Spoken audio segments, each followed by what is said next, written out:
When I got on the train, the conductor suddenly leaned over and whispered, "Pretend you're feeling sick and get off the train, right now."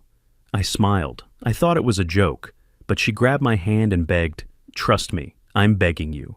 Before we continue, please subscribe to the channel and let us know where you were listening in the comments. I carried the salad bowl through the doorway, and their whispering stopped, just like that. Hazel and Saul stood at the kitchen counter, frozen mid-conversation, wearing expressions I'd seen on students caught plagiarizing, guilty surprise masked quickly by false innocence. "Dinner's ready," I said, setting the bowl on the dining table. Hazel smiled too brightly. "Thanks, Dad. Smells wonderful." They followed me to the table, taking their usual seats. 3 days until our planned trip to Washington, and the air felt wrong, dense, like humidity before a thunderstorm. I passed the salad to Saul, watched him serve himself without meeting my eyes. We ate in silence for several minutes, fork scraping plate, ice settling in glasses. The grandfather clock in the hallway marked time with its steady tick.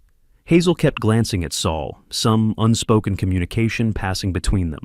Saul poured himself a second glass of wine, then a third. His shoulders loosened. He leaned back in his chair, gestured with his fork.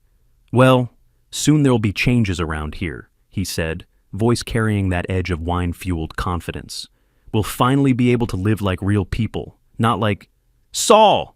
Hazel's interruption came sharp as a slap. She forced a laugh that sounded like breaking glass. "Dad doesn't want to hear about your boring job hunt." I set down my fork carefully. "What changes are you talking about?" Saul's face went blank. He drank more wine. "Nothing, just possibilities. Opportunities." "Opportunities for what?" Hazel reached across the table, her hand covering mine. Her palm felt clammy. "Dad, you're imagining things. We're just excited about the trip." Saul finally looked at me. "Yeah, just, stressed about money stuff. Nothing for you to worry about." But 35 years of teaching history had trained me to read between lines, to spot the gaps in narratives students hoped I wouldn't notice. And this narrative had gaps wide enough to drive a truck through. I withdrew my hand gently, finished my meal, excused myself to the study. The next morning, I woke before dawn. Sleep had been thin, restless. I pulled on my robe and descended the stairs, moving quietly out of old habit. The house still held its nighttime hush. I was halfway down the hallway when I heard Hazel's voice drifting from the study. The door stood slightly ajar, golden light spilling across the hardwood floor. "Just 2 more days." Her voice was low, controlled. A pause. "Then everything changes forever." I froze, coffee mug suspended halfway to my lips. Another pause. She was on the phone. "No, he suspects nothing. It'll look completely natural." My heart hammered against my ribs. The rational part of my brain scrambled for innocent explanations. But the analytical part, the part that had dissected historical conspiracies and political machinations for decades, was already assembling darker possibilities. The study door opened wider. Hazel emerged, phone pressed to her chest, and nearly collided with me. "Dad!" Her eyes went wide. "You're up early." "Couldn't sleep." I kept my voice steady, curious but not accusatory. "Everything all right?" She recovered quickly, tucking the phone into her pocket. "I was just talking to Rebecca about a surprise we're planning, for you, on the trip." "A surprise?" "Nothing big, just something special." She touched my arm, smiled. "Don't worry about it." She moved past me toward the kitchen, leaving me standing in the hallway with cooling coffee and racing thoughts. Over the next 2 days, I watched, not obviously, not confrontationally. Just observed the way I'd taught students to observe primary sources, carefully, looking for patterns, noting inconsistencies. Saul and Hazel huddled over his laptop in the living room that afternoon. I walked in carrying my book, intending to read in my armchair. The laptop snapped shut so fast the sound echoed. "Just checking train schedules," Saul said. "We already have tickets." "Right, just confirming times."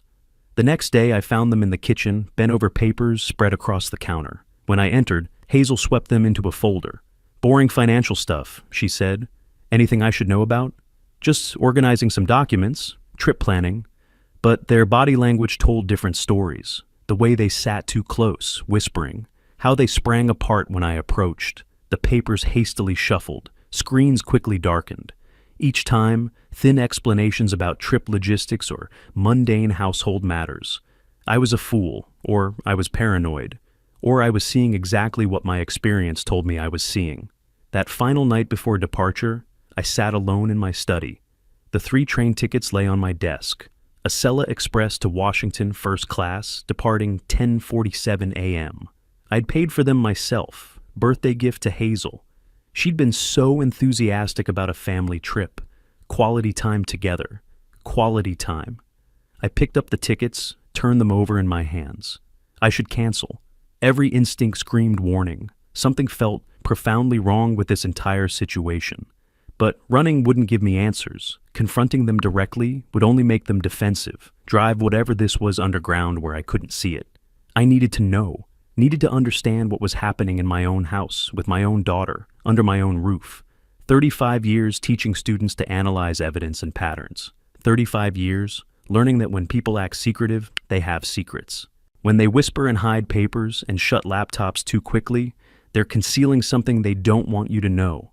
I placed the tickets back on the desk. Tomorrow, I'd go on this trip. I'd create opportunities for real conversation, for clearing the air. Maybe I was wrong. Maybe stress and financial pressure had them acting strangely, and this trip would reset everything. Maybe. I packed my small travel bag methodically, each folded shirt, each rolled pair of socks, a deliberate exercise in convincing myself everything was normal, that I wasn't afraid, that I could trust my own daughter. I carried the bag downstairs and set it by the front door. The hallway was dim, lit only by the streetlight filtering through the window. The house was silent except for the clock and my breathing. From upstairs came muffled voices, Hazel and Saul talking behind their closed bedroom door. I stood at the bottom of the stairs, listening. Couldn't make out words, just the rise and fall of conversation, urgent and low. I stood there for a long time, hand on the newel post, staring at my packed bag in the shadows. Tomorrow would bring answers. I just didn't know how terrible those answers would be. The morning light streamed through the high-arched windows of 30th Street Station, casting long shadows across the marble floor. The grand concourse echoed with announcements and the roll of luggage wheels. Business people hurried past. Tourists consulted phones. Families dragged sleepy children toward their tracks. I walked slowly, my small bag in hand, watching Hazel and Saul 20 feet ahead. They moved with purpose, almost urgency, glancing back occasionally to make sure I was following. "We should hurry, Dad." Hazel checked her phone again, the 4th time since we'd entered the station. "The train boards in 15 minutes. "Yeah." Saul's voice was quiet, tense. "Don't want to miss it?" I caught up to them at the base of the escalator leading to the tracks. "We have plenty of time. What's the rush?" Hazel's smile didn't reach her eyes. "Just excited. Looking forward to the trip." But her hand gripped her phone too tightly. Saul's jaw was set in a way that suggested anything but vacation anticipation. That same dense feeling from dinner 3 nights ago pressed against my chest like a weight. We descended to the platform level. The Acela Express waited beside track 7, sleek and silver, humming with electric readiness. A handful of passengers were already boarding. Hazel and Saul climbed the steps first, tickets in hand, and disappeared into the train car. Through the windows, I watched them choose seats, settle in, place their bags in the overhead compartment. They moved with practiced coordination. I approached the steps, ticket ready. A conductor appeared in front of me. A woman in her 50s, wearing the standard uniform, her expression serious. She stepped close, closer than typical professional distance. "Sir," she said quietly, urgently, "pretend you're feeling ill and leave this train." I blinked. "Excuse me? I think you have me confused." Her hand gripped my arm. Her eyes were wide, frightened, not for herself, but for me. "Trust me, please." I heard them talking about an accident and inheritance. "Your life is in danger." Time seemed to slow. The station noise faded to a distant hum. My heart stopped, restarted, began hammering. I looked past her through the train door. Hazel and Saul sat together in facing seats, both staring at me. Not with concern, not with impatience, with something else entirely. Anticipation. Everything from the past 3 days crystallized in that instant. The overheard phone call. Everything changes forever. He suspects nothing. Completely natural. The whispered conversations. The nervous energy that wasn't excitement, but calculation. Saul's wine-loosened comment about changes in living like real people. My professor's mind, trained to assemble evidence into coherent narratives, completed the picture in seconds. They were planning to kill me, not hypothetically, not eventually, today. On this train, an accident that would look natural, yield an inheritance, solve their financial problems. My own daughter.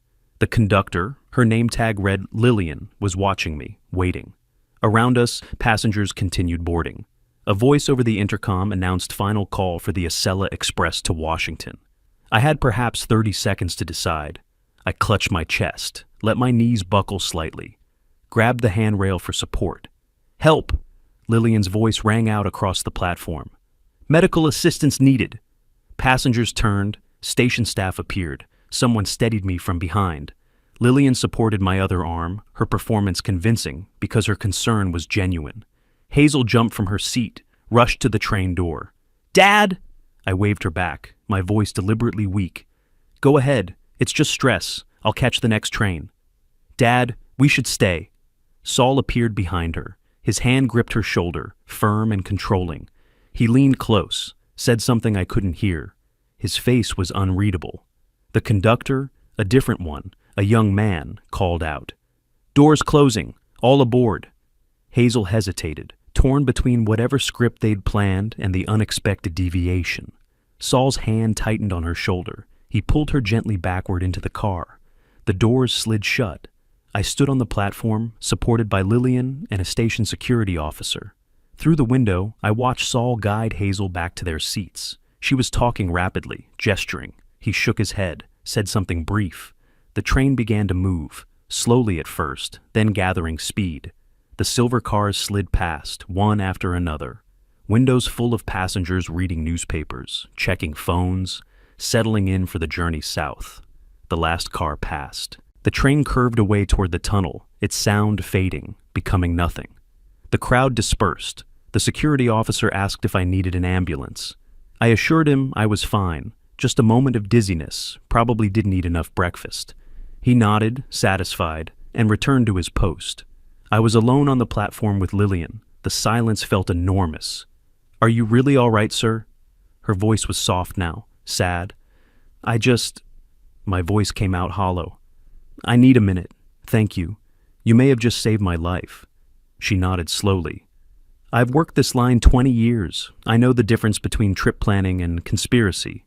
I'm sorry." "How did you hear them?" "They were in the waiting area upstairs, thought they were alone. I was checking schedules nearby. They were specific about what would happen. Too specific." She paused. "I almost didn't say anything, didn't want to believe what I was hearing. But I couldn't let you board, couldn't live with myself if—" She didn't finish, didn't need to.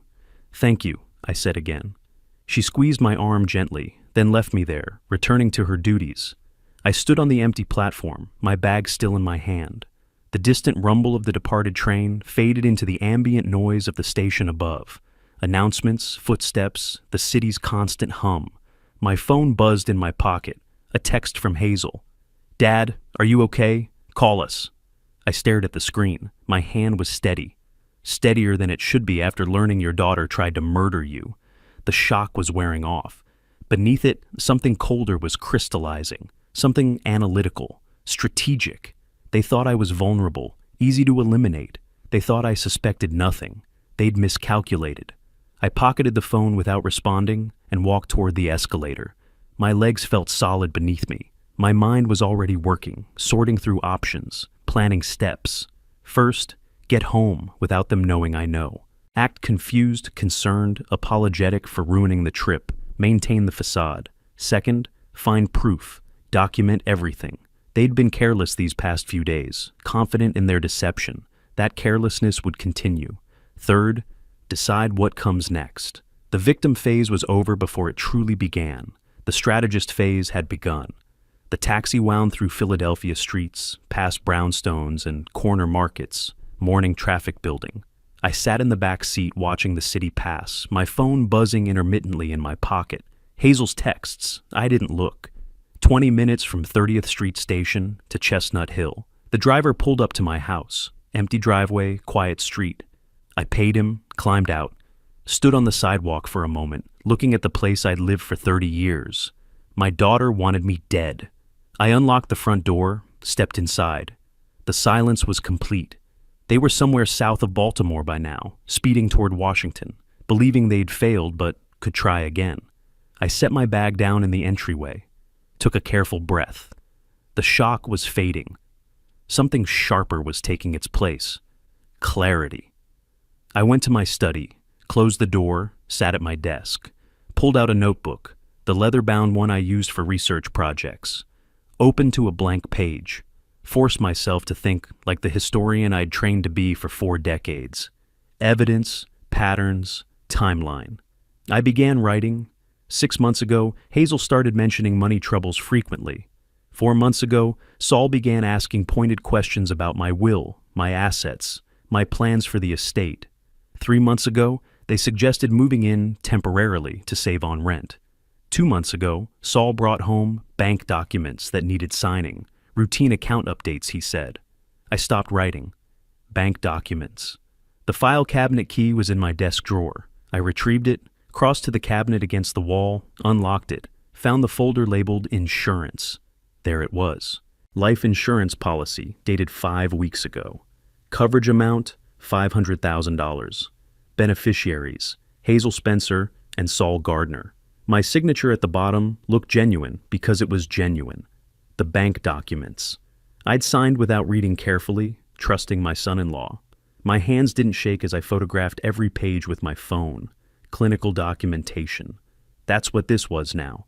I returned to my desk, picked up my phone, dialed the insurance company number printed on the policy. Guardian Life Insurance, how may I help you? Yes, hello? I kept my voice friendly, slightly confused. Just an elderly man seeking clarification. My name is Morris Spencer. I have a policy with you, and I'm trying to confirm some details. My memory isn't what it used to be. Of course, Mr. Spencer. Let me pull up your account. Keyboard sounds. Yes, I have it here. Policy activated March 15th. $500,000 in coverage. Beneficiaries listed as Hazel Spencer and Saul Gardner. Is there something you'd like to change? No, just wanted to confirm the details. The premium was paid in full? Yes, sir. Annual premium of $8,400 paid in full on activation date. I thanked her, hung up. Pulled up my bank statements on my computer. March 16th, Saul withdrew $8,400 from my account. Transaction note, home repairs. No repairs had been done. I made a second call. Washington General Hospital. Good morning, this is Washington General. Hello, I'm trying to locate my daughter. She was supposed to visit today. Hazel Gardner. I'm concerned because she's not answering her phone. Let me check our visitor logs. A pause. Yes, a Hazel Gardner did inquire at the information desk about 2 hours ago, asking about a patient named Morris Spencer. My breath caught. What did you tell her? We informed her no one by that name was admitted. She seemed relieved, actually. Then she left with a man who was with her. That's my daughter. She worries too much. Thank you for checking. I ended the call, set the phone down carefully on the desk. They'd gone to Washington expecting to identify my body. When they learned I wasn't there, they'd abandoned the trip, relieved the plan had failed, but already recalculating. I heard the front door open, voices in the entryway. They were back. I rose, arranged my face into something resembling pleasant surprise, and walked out of the study. Hazel dropped her bag when she saw me, rushed forward. Dad! I embraced her, felt her arms tight around me. For a moment, just a moment, I almost believed the concern was real. Then I looked over her shoulder at Saul, who stood watching with an expression I couldn't quite read. You're back, I smiled, patted Hazel's shoulder. I'm so sorry I ruined the trip. We were so worried. Her voice sounded genuine. Perhaps some part of her still was my daughter, buried under desperation and greed. Are you sure you're okay? The doctor said it was just stress. I released her, shook Saul's hand. His grip was firm, brief. We can try again next week. I promise I won't collapse this time. No rush. Saul's voice was carefully neutral. Your health comes first. They exchanged a glance. Quick, but I caught it. The look of conspirators recalculating strategy. "I'll make some tea," Hazel said, heading to the kitchen. I retreated to my study, closed the door, stood with my back against it. They'd try again. Different method, same ending. The afternoon dragged past. Dinner was quiet, civil.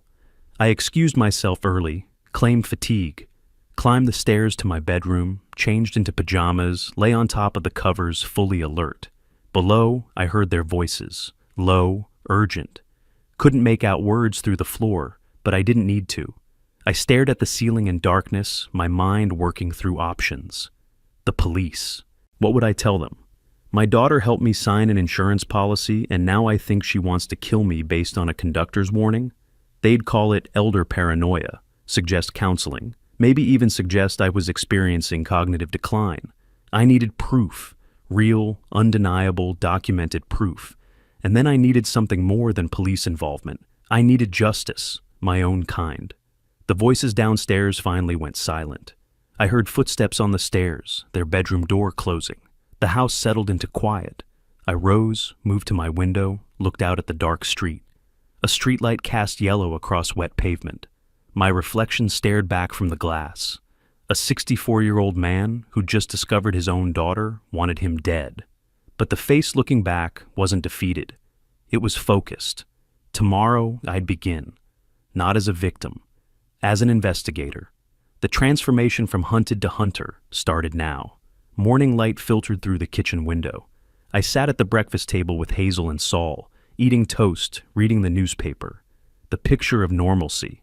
Inside, my mind ran through a checklist. Audio recordings, written evidence, witnesses, concrete, undeniable documentation. History is written by those who document it best. Time to become a documentarian of my own near murder. That afternoon, while Hazel was at her office job and Saul was out meeting investors, translation, drinking at a bar, I drove to an electronics store on Walnut Street. The clerk was young, helpful. Looking for anything specific? Voice-activated recorder for lectures. I smiled like a confused elderly man. Simple to operate. My hands aren't what they used to be. He showed me 3 models. I chose the middle option. Small enough to hide, simple enough to use, good battery life, paid cash, no paper trail. Back home, I studied the living room. Hazel and Saul spent most evenings on the couch facing the fireplace. The bookshelf to the right of the fireplace held my old history texts, philosophy books, novels I'd collected over decades. I positioned the recorder behind a row of biographies, 3rd shelf from the bottom, tested the angle. The microphone faced the couch perfectly. That night, I activated it before heading upstairs, claimed fatigue again, settled into bed, and waited. 2 nights later, I retrieved the device while they were both out, brought it to my study, closed the door, connected headphones.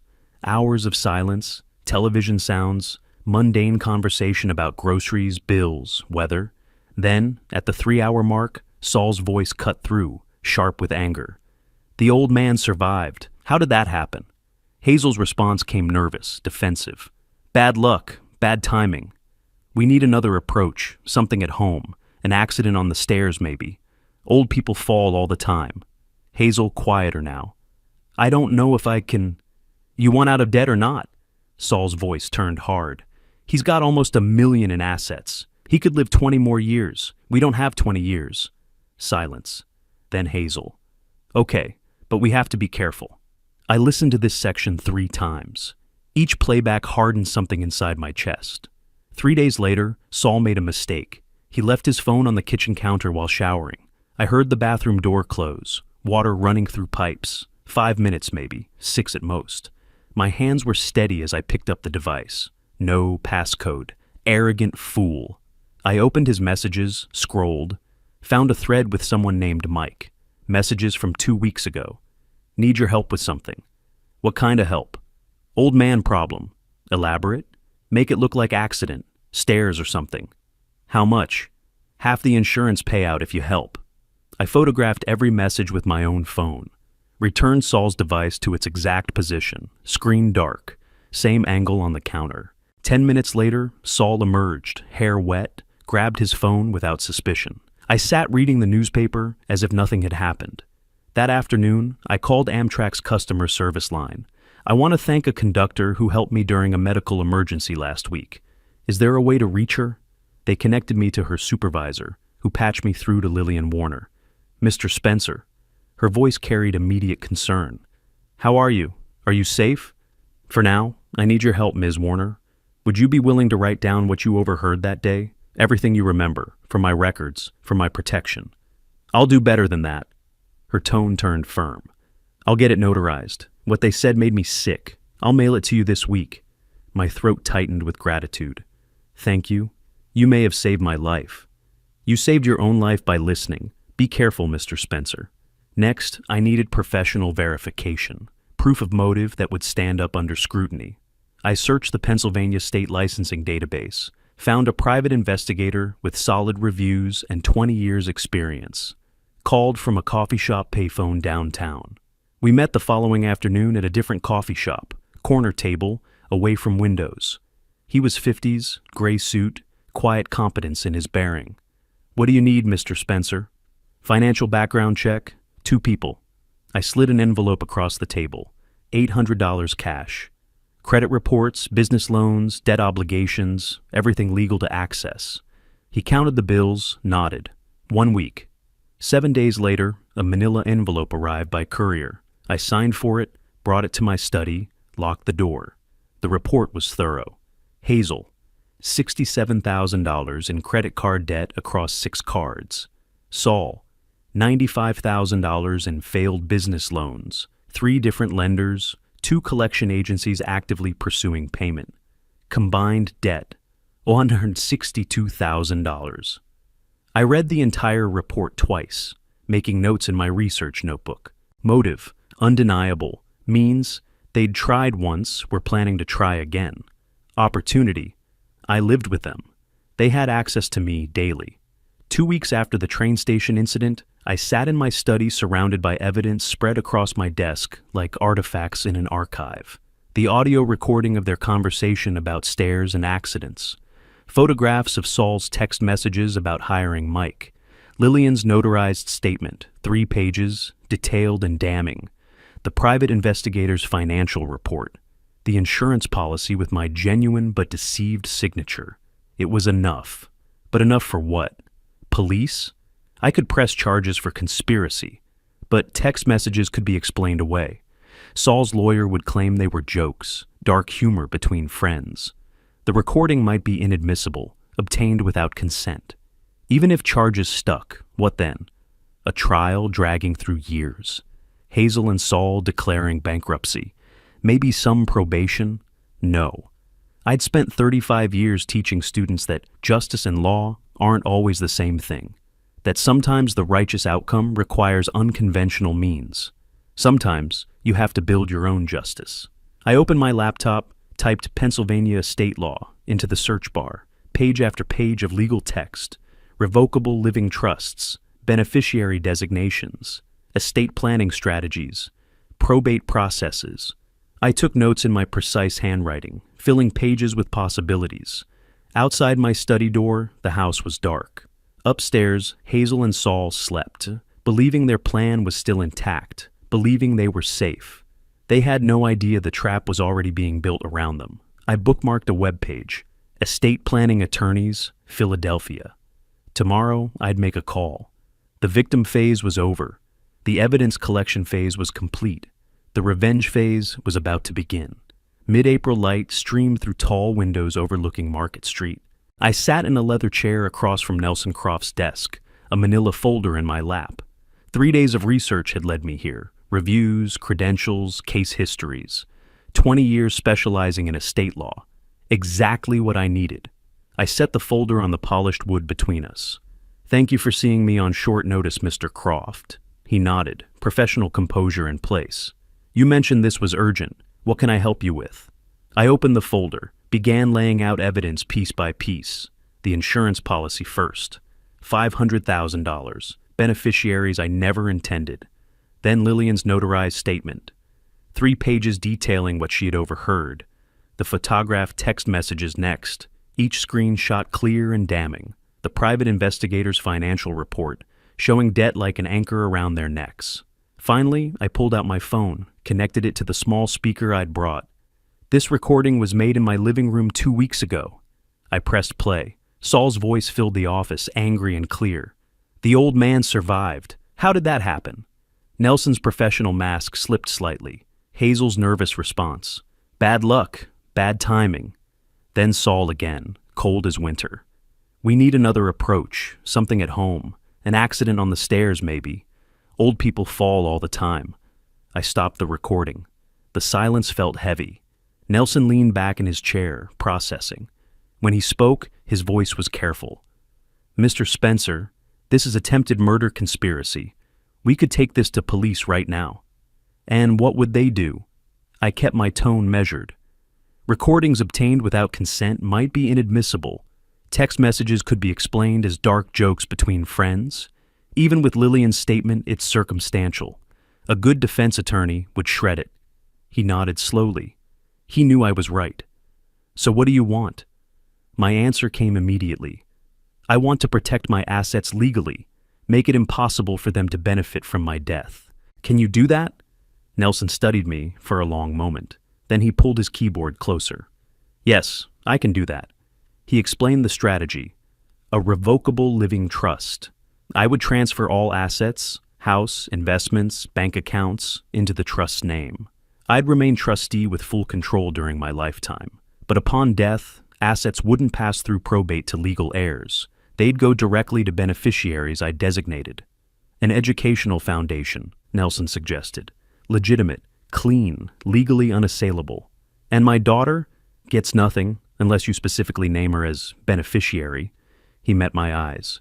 Which you won't. How long?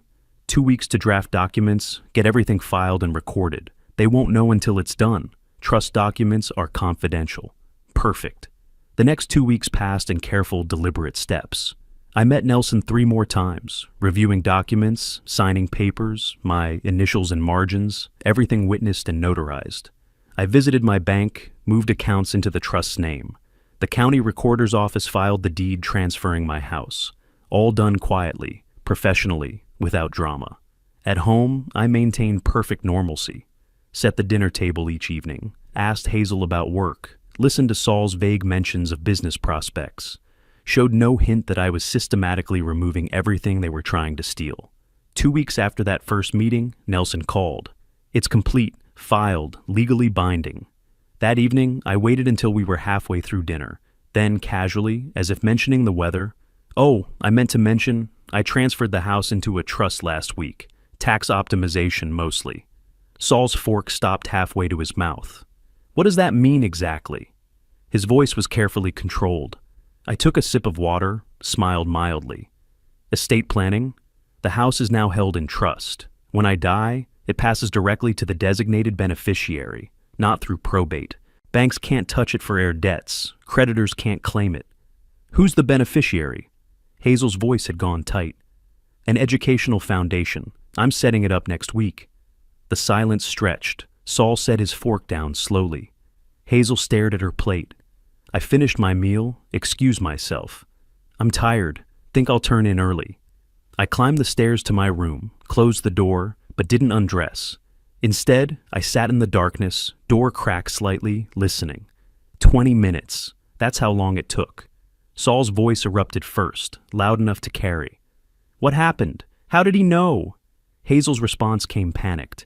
I don't know. Someone must have warned him. The insurance payout is useless if we can't get the house assets. That's where the real money is. He just cut us out completely. Their voices continued, accusations flying, recriminations, desperate recalculations of ruined plans. I sat in my dark room and allowed myself a thin smile, first blood drawn. They were wounded now, confused, scrambling. The hunter had become the hunted. I pulled out my phone, texted Nelson. Need to discuss next steps, available tomorrow? His response came within minutes. 10 a.m., my office. I set the phone down, finally allowed myself to breathe deeply. The game had truly begun now. 3 days after the dinner revelation, the house had become a cold battlefield. Hazel and Saul spoke to me in clipped, formal tones. No more pretense of warmth. I moved through my own home like a man in enemy territory, which, I reflected grimly, I was.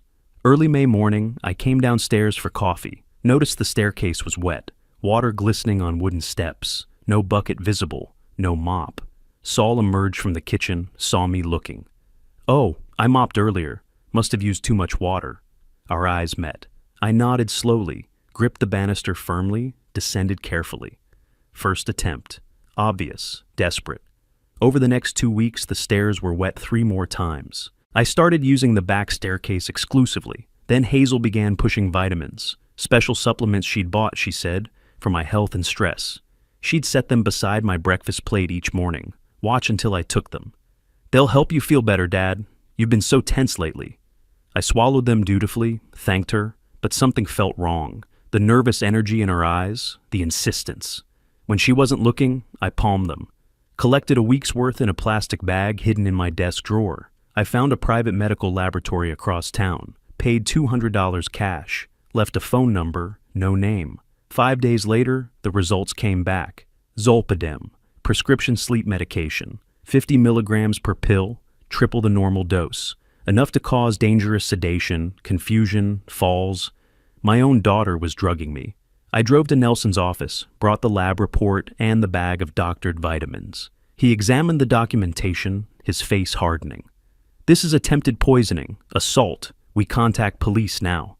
Still circumstantial. I kept my voice steady. "She'll claim she bought them thinking they were legitimate supplements, didn't know they were tainted. The investigation would take months. Meanwhile, I'm living with people actively trying to kill me." I leaned forward. "I want them out of my house. Now. Is there a legal way?" Nelson considered this. "They've been living with you 3 years without a lease?" "Informal arrangement. Temporary, they said." He pulled up Pennsylvania tenant law on his computer, scrolled through statutes. "No written lease means they're tenants at will.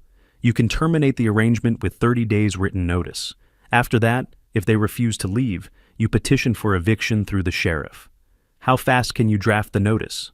"This afternoon." 2 hours later, I sat in Nelson's office reviewing the document. 30-day notice to vacate premises. Simple language, legal, official. No accusations required. Pennsylvania law allowed termination of at-will tenancy without stating cause. I signed. Nelson made copies, prepared them for formal service. "You need to hand these to them directly," he instructed. "Make sure it's documented." They should hear this from me. I returned home that afternoon. Hazel and Saul were in the living room, watching television. My heart hammered, but my hands were steady. "I need to give you both something." I handed each of them an envelope. Hazel opened hers first. I watched comprehension dawn, confusion, then shock. "Dad, what is this?" My voice was firm. "Notice to vacate. You have 30 days to find other housing. On day 31, if you're still here, the sheriff will remove you." Hazel's shock turned to tears. "We're your family. You can't do this. We have nowhere to go." She reached for me. I stepped back. "Family doesn't poison family." I pulled out the lab report, threw it on the coffee table. "I had your vitamins tested. 50 milligrams of sleep medication per pill, enough to make me fall, to have an accident, just like Saul wanted." Saul's face went white, then red. "That's ridiculous. You're paranoid." I threw down the printed text messages. "Plan B, make it look like a fall. Your words to Mike. Don't insult me by lying." Absolute silence. Hazel stared at the evidence. Saul's jaw worked, but no words came. 30 days, I said. "Pack your things. If you're here on day 31, you'll be arrested for trespassing." I turned, walked to my study, locked the door behind me. Through the wood, I heard Hazel's crying intensify. Saul's voice rose, furious and indistinct. I sat at my desk, hands finally shaking now that the confrontation was over. I'd crossed a line, made my move public. They knew I had evidence now, knew I'd protected my assets, knew they'd lost. But cornered animals are most dangerous. I pulled out my phone, texted Nelson. "It's done. They know." "Next steps?" His response came quickly. "Be careful next 30 days. Document everything. Call police if any threats." I typed back, "Understood." The next 30 days would be a siege. I looked at my study door, solid oak, good lock. For the next month, this room became my fortress. Outside, my daughter and son-in-law were planning their next move. So was I. Mid-June. 1 week before the eviction deadline expired. The doorbell rang while I sat in my study reviewing documents. A process server stood on my porch, official envelope in hand. I signed, closed the door, opened the envelope. Court petition. My blood went cold as I read the header. Petition for determination of incapacity, Morris Spencer. I scanned the text rapidly. Hazel Spencer and Saul Gardner were petitioning to have me declared mentally incompetent due to psychological disorders, paranoid delusions, and inability to manage affairs. If successful, they'd become my legal guardians, control over my assets, control over my life. The petition claimed I'd exhibited erratic behavior, unfounded accusations against family, and irrational decision-making. 3 witnesses listed, all friends of Saul's, names I didn't recognize. Their affidavits described observing me making bizarre statements and appearing confused and disoriented. Complete fabrication, but official, filed, hearing date set for 10 days from now. Brilliant strategy, vicious execution. If they couldn't inherit naturally, they'd have the court grant them control while I was still alive. I called Nelson immediately. They're trying to have me declared incompetent. I scanned the petition, emailed it. 20 minutes later, he called back, voice tight with controlled anger.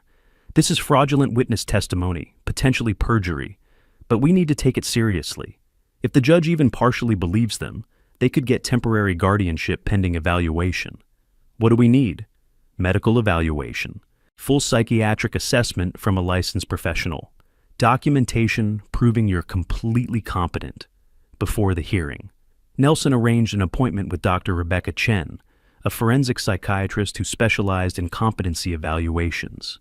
I met her the next day. Her office was professional, calm. She conducted a thorough assessment, cognitive tests, memory evaluation, psychological screening, questions about daily functioning. 3 hours.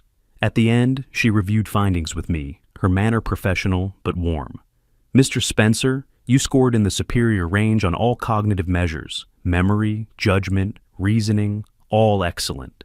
There's absolutely no indication of mental illness, dementia, or impairment. Relief washed through me. Can you document that for court? I'll have my written report ready in 2 days. Nelson and I spent the next week preparing, not just Dr. Chen's evaluation, but everything I'd gathered. The audio recordings, the text messages, Lillian's statement, the lab report on the doctored vitamins, the fraudulent insurance policy. They want to paint you as paranoid? Nelson's strategy was clear. We'll prove you had legitimate reasons for every action. We'll prove they're the dangerous ones. The hearing took place in family court. Hazel and Saul sat with their attorney, a young man who looked increasingly uncomfortable. Nelson and I sat across the aisle. Judge Patricia Warren, stern and 60s, reviewed the petition. Counselor, present your case. The attorney called Saul's friends. Under questioning, their testimony crumbled. They'd met me twice, briefly. Their descriptions of my erratic behavior were vague, unconvincing. Then Nelson presented Dr. Chen's evaluation. Comprehensive, professional, devastating.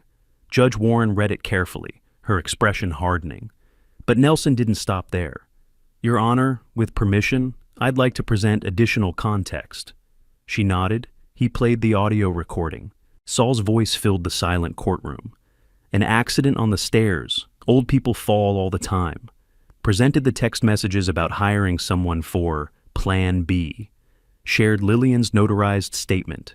Showed the lab report proving the vitamins contained dangerous sedatives. The silence was absolute. Judge Warren's face transformed from neutral attention to open disgust. This petition is not just unfounded, it's malicious. It wastes this court's resources. She paused, looked directly at me. Mr. Spencer, you have grounds for criminal charges. I encourage you to consider it. Thank you, Your Honor. I'll consider my options. Petition denied. Outside, Nelson and I stood in June's sunshine. Hazel and Saul emerged minutes later, their attorney already gone. Hazel wouldn't meet my eyes. Saul's face was crimson with fury and humiliation. They walked to their car without speaking. Do you want to pursue criminal charges? Nelson asked. The judge practically invited you to. I shook my head slowly. The legal system is too slow, too uncertain. I have something better. That evening, I returned to my empty house. Tomorrow was their final day. They'd be gone. But the revenge was far from complete. I sat at my computer, began searching. Inheritance Advance Loans, Pennsylvania. Credit applications using relative's address. Financial fraud reporting. My fingers moved across the keyboard with purpose. They'd tried to destroy me, legally, financially, physically, failed at all three. Now I'd show them what real destruction looked like. Not through violence, through information, through exposure, through the systematic collapse of every lie they'd built their borrowed lives upon. I opened a new document, began making a list. Justice, I'd learned, isn't about revenge. It's about consequences. And consequences were coming. Early July, 3 days after they moved out. I sat at my desk, reviewing financial records obtained through Nelson, public documents, credit reports, court filings, looking for vulnerabilities, pressure points, ways their desperation might have left them exposed. Then I found it. A loan document from Heritage Trust Bank, filed as public record. Loan type, Inheritance Advance, $45,000. I stared at this. Saul had borrowed against my estate, against money he assumed he'd receive when I died. The audacity was breathtaking. The vulnerability was perfect. I called Nelson. Saul took out an inheritance advance loan, $45,000 borrowed against my estate. Silence. Then, can we notify the bank he won't inherit anything? That's exactly what I want to do. The bank will demand immediate repayment, alternative collateral. He'll have no way to pay. My voice was cold. Good. Nelson drafted a formal letter with supporting documents. My trust showing the educational foundation as sole beneficiary. Legal statement that Saul Gardner would inherit nothing. Heritage Trust Bank received it within 2 days. Their response came fast. A demand letter to Saul. The inheritance securing his loan no longer existed. Therefore, the loan was in default. Immediate repayment of $45,000 required, or alternative collateral within 15 days. I received a courtesy copy. Saul had nothing. No assets, no collateral, just debt. The bank would sue, win judgment, pursue wage garnishment, first domino falling. While researching Saul's finances, I noticed something else. Hazel's credit report showed multiple cards issued in the past 2 years, all listing my Chestnut Hill address as her residence. High limits, $15,000, $12,000, $18,000. She'd used my address to appear more creditworthy, to suggest she lived in an expensive house. The credit companies granted higher limits based on this false information. Credit application fraud. I documented everything. Applications showing my address, eviction notice proving she hadn't legally lived there, my statement that I'd never authorized use of my address. Through Nelson, I contacted Chase, Capital One, and Citibank. Provided documentation showing fraudulent address usage. The companies investigated rapidly. Credit fraud is serious. Within 10 days, all three sent Hazel letters. Her limits were reduced to reflect actual financial situation. And, due to fraudulent application information, they were accelerating payment schedules. She must pay $28,000 total within 30 days, or face default judgments. She didn't have $28,000. She barely had $800. The calls started arriving. First Hazel, voice tearful. Dad, please, the bank is suing Saul. My credit cards are demanding money we don't have. We're drowning. Please, I'm sorry. We're sorry. Just help us. I didn't answer. Let it go to voicemail. Then Saul, voice harder. Morris, you're killing us. You've made your point. Now fix this. Call off the banks. I deleted the message. More calls followed over the next week. Pleading, angry, desperate, manipulative. I ignored them all. They'd tried to kill me. Tried to steal my life's work. Now they were experiencing consequences. I felt no sympathy. Late July evening, I heard pounding on my front door. Loud, aggressive. I looked through the window. Saul, clearly intoxicated, flushed and swaying. Morris, open up! You're going to fix this. I didn't open the door. Called 911 instead. There's an intoxicated man threatening me at my front door. Saul continued yelling, pounding. You can't do this. You're destroying us. I'll make you... He didn't finish the threat. Police arrived within 8 minutes. I provided documentation, the eviction, the court case, the threatening voicemails. Officers removed Saul, who was belligerent and threatening. "You should get a restraining order," one suggested. "I'll file tomorrow morning." Next day, Nelson and I went to court for an emergency protection from abuse order. I presented evidence: Saul's late-night visit, threatening statements, voicemails, the history of attempted harm. The judge granted a temporary order immediately. Saul must stay 500 feet away from me, my home, my property. Violation meant immediate arrest. The order was served on Saul that afternoon. I returned home, finally feeling secure. My house was mine again. My assets were protected, and my enemies were systematically destroying themselves through the weight of their own lies and debts. That evening, I made myself dinner in the quiet house. The silence felt different now. Not empty, but peaceful. My phone sat on the counter, face down, still receiving calls from blocked numbers. I didn't check them. Outside, July sun set over Chestnut Hill, casting long shadows. I ate slowly, thinking about Hazel and Saul across town, drowning in debt, facing lawsuits, legally prohibited from approaching me.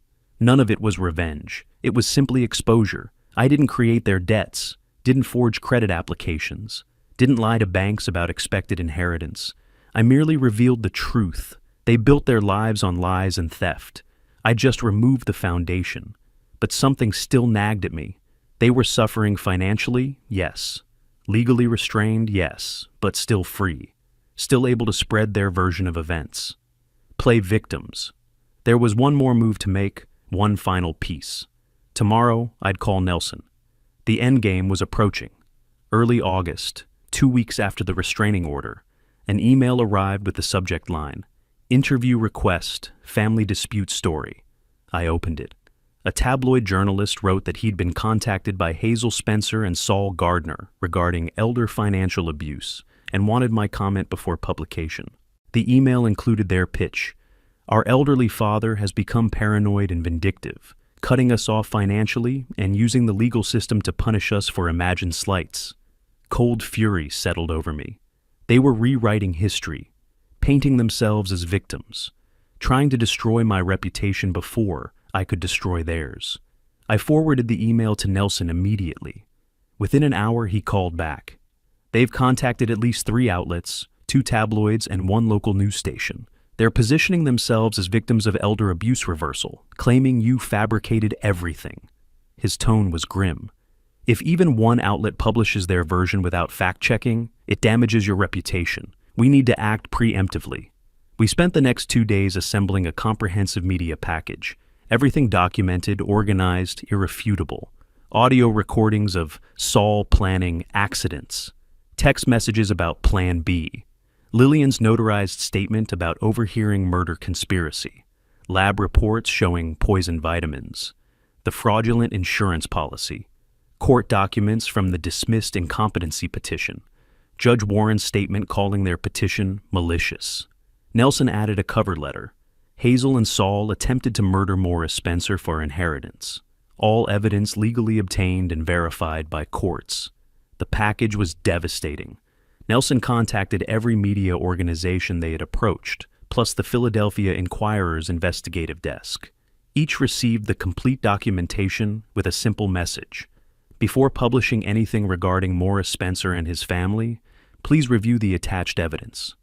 The effect was immediate. The tabloids dropped the story. Too much legal liability. The TV station sent a polite decline. But the Inquirer's investigative reporter, Sarah Martinez, called Nelson. She wanted to write about it from the truth angle, inheritance murder plots, and how one man protected himself. 3 weeks later, the Philadelphia Inquirer published, "When Inheritance Becomes Motive, a Philadelphia Story."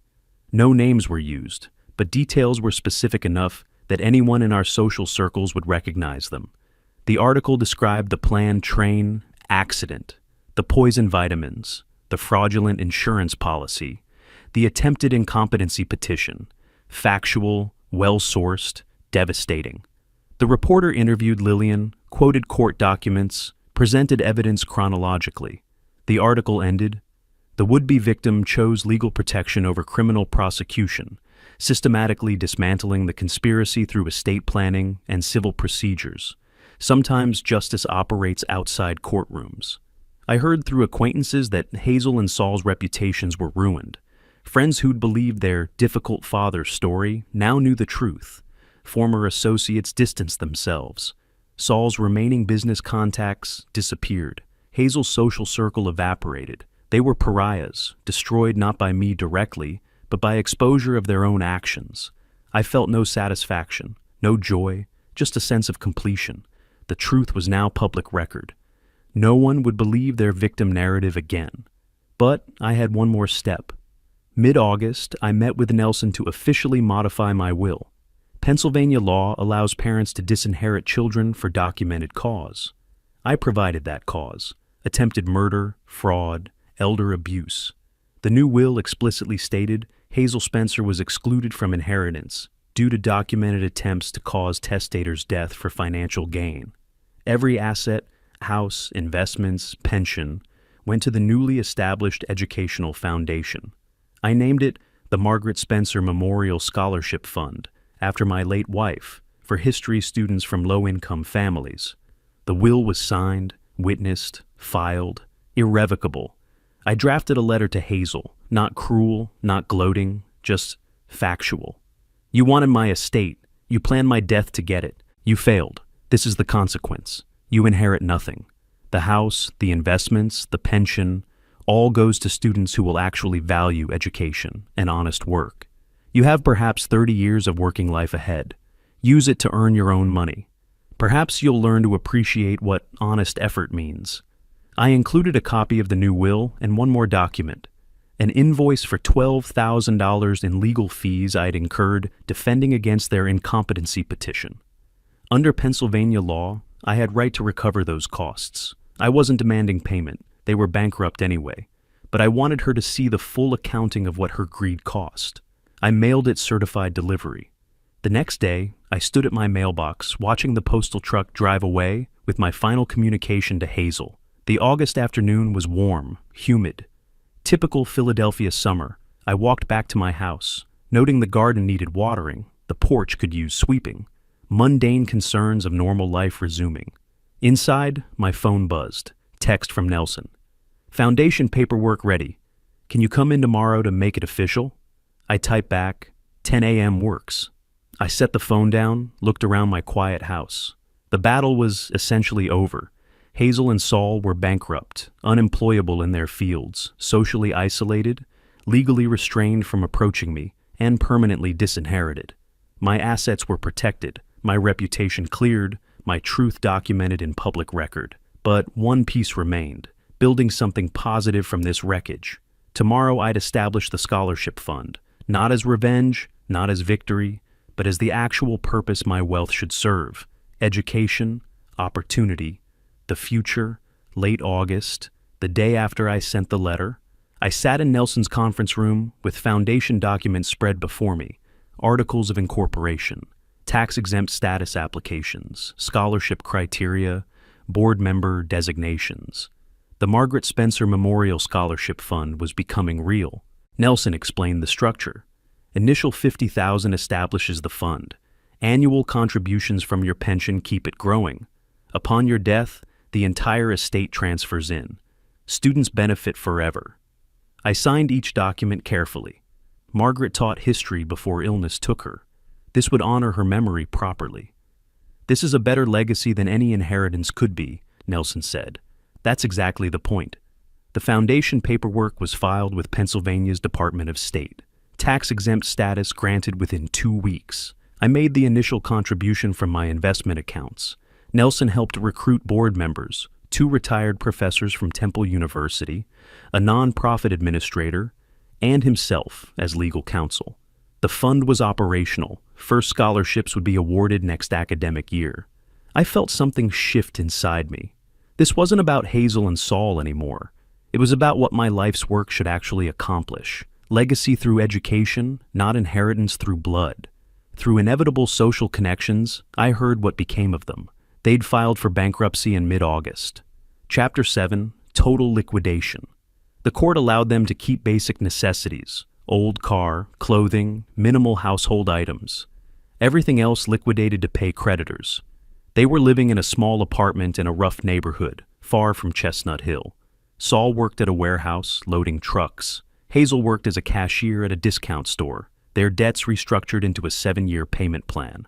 Between bankruptcy and ruined reputations, they'd lost everything. The house they coveted, the money they schemed for, the social standing they pretended to have, any hope of easy wealth. I felt no triumph, just recognition that consequences had arrived.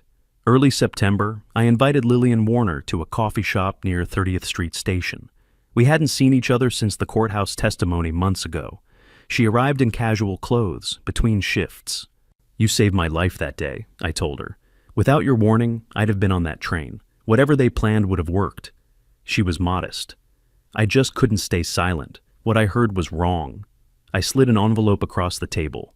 Inside, a check for $5,000.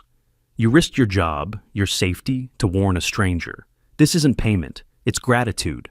She started to refuse, but I insisted. "Please, you gave me something priceless.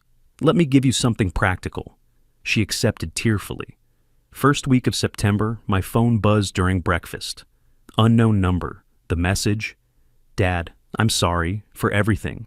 I know this doesn't fix anything, but I needed to say it. H." I read it twice. My finger hovered over the reply button. I thought about everything: the whispered conversations, the poison vitamins, the wet stares, the insurance policy, the attempted incompetency petition, the media manipulation. I thought about the daughter I raised, the woman she became, the choices she made. I set the phone down without responding. The apology might be genuine, probably was. Desperation often births sincerity. But apologies made after consequences arrive aren't really apologies. They're regrets at being caught, remorse at outcomes, not actual change of character. If she'd been sorry when she planned it, she wouldn't have acted. The time for sorry was before, not after. I walked through Chestnut Hill on a clear September morning. The neighborhood I'd lived in for 30 years looked different now, brighter somehow. Neighbors waved, shopkeepers greeted me. Some probably read the Inquirer article, connected the details. But I saw respect in their eyes, not pity. I'd protected myself, fought back legally, properly, successfully. My phone stayed in my pocket, Hazel's text unanswered. Maybe in years she'd understand why, maybe not. It wasn't my concern anymore. Back home, I made coffee, sat on my porch. The September air was crisp, autumn approaching. I thought about the past 6 months, the train station warning, the evidence gathering, the legal maneuvering, the financial exposure, the media battle, the final disinheritance. I could have died. Instead, I built something. Not just protection, purpose. The scholarship fund would outlive me, help students I'd never meet, honor Margaret's memory meaningfully. Hazel wanted my estate. She got nothing. But the estate itself would matter now, educating the next generation of historians. Justice isn't about revenge. It's about right outcomes, setting things straight, ensuring actions have appropriate consequences, and good resources go to good purposes. I finished my coffee, rinsed the cup, prepared for my day. Lunch with an old colleague, foundation paperwork to review, groceries to buy. Normal life resumed. My phone was on the counter, Hazel's text still unanswered, and it would stay that way. I'd learned something through all this. Fairness doesn't arrive uninvited. Justice doesn't come automatically. Sometimes you have to build it yourself, brick by brick, decision by decision, consequence by consequence. I built mine. The house was secure, the assets protected, the guilty faced results, the innocent, students needing help, received benefit, balance restored. I picked up my car keys, headed out into the September morning. The story was over. My life continued. And that, I reflected, was the truest victory of all. If you like this story, please like this video, subscribe to the channel, and share your impressions of this story in the comments. To listen to the next story, click on the box on the left. Thank you for watching.